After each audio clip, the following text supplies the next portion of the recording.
Friends, அஸ்ஸலாமு அலைக்கும். நம்ம இன்றைக்கி என்ன டிஷ் பண்ண போகிறோன்னா பாவக்காய் பொரியல் ஆக்க போகிறோம். பாவக்காய் நல்லா இது மாதிரி மெலிசாக கட் பண்ணி வச்சுருக்கோம்.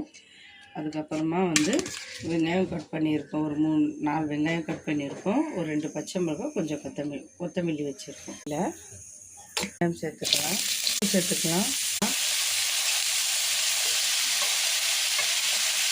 மஞ்சள்தூள் ஒரு ஸ்பூன் ஆட் பண்ணிக்கலாம். ஒரு ஸ்பூன் காஷ்மீர் மசாலா ஆட் பண்ணிக்கலாம்.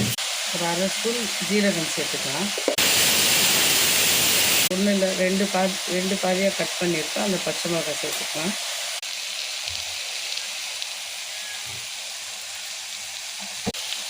ஒரு 2 மினிட் ஆனவுடனே நம்ம மிக்ஸ் பண்ணலாம்.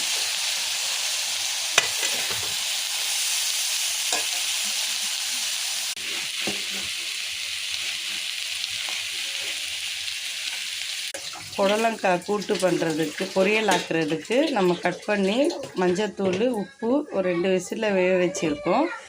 வெந்துட்டு நம்ம குக்கர் மூடி திறந்து வச்சுருக்கோம். நம்ம இது தாளிச்சிடலாம். தாளிக்கிறதுக்கு கடாய் வச்சுருக்கோம். ஆயில் மிக்ஸ் பண்ணிக்கலாம். ஆயில் மிக்ஸ் பண்ணிட்டோம். இப்போ நம்ம கடுகு போட்டுக்கலாம். ஒரு 2 காஞ்ச மிளகாய், ஒரு பச்சை மிளகாய் எடுத்துருக்கோம். கொஞ்சம் கடலைப்பருப்பு ஆட் பண்ணிக்கலாம்.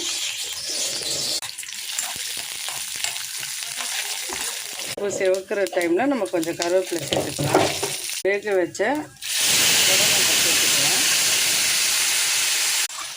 மிக்ஸ் பண்ணி கொடுக்கலாம். எல்லாமே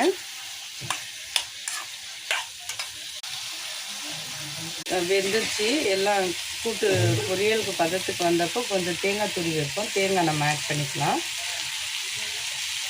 தேங்காய் போட்டு பொரியல் எல்லாம் தேங்காய் போட்டு மிக்ஸ் பண்ணிவிட்டு ஒரு 2 மினிட் குக் பண்ணி அவ்வளோதான், ஆஃப் ஆக்கிடலாம். பாவக்காய் பொரியலும் நல்லா ரெடி ஆகிடுச்சு. இது மாதிரி நல்லா மிக்ஸ் பண்ணி விட்டுட்டு நம்ம 2 மினிட் கழித்து ஆஃப் பண்ணிடலாம்.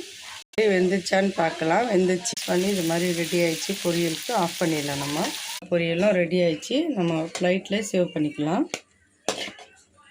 இப்போ நம்ம புடலங்காய் பொரியல், பாவக்காய் பொரியல் ஆக்கியிருக்கோம். எங்கள் வீட்டில் இன்றைக்கி ஒயிட் ரைஸு, சாம்பார், பொரியல் வச்சுருக்கோம். நீங்களும் இதே மாதிரி ட்ரை பண்ணி பாருங்கள். சூப்பராக இருக்கும்.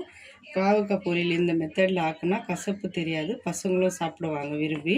லைக் பண்ணுங்கள், ஷேர் பண்ணுங்கள், சப்ஸ்கிரைப் பண்ணுங்கள். மறக்காமல் கமெண்ட் பண்ணுங்கள். கமெண்ட் பண்ணால் நம்ம இது மாதிரி வேணும்னு நினச்சா நம்ம உங்களுக்கு கமெண்ட்டில் சொல்கிறோம். பாய் பாய்.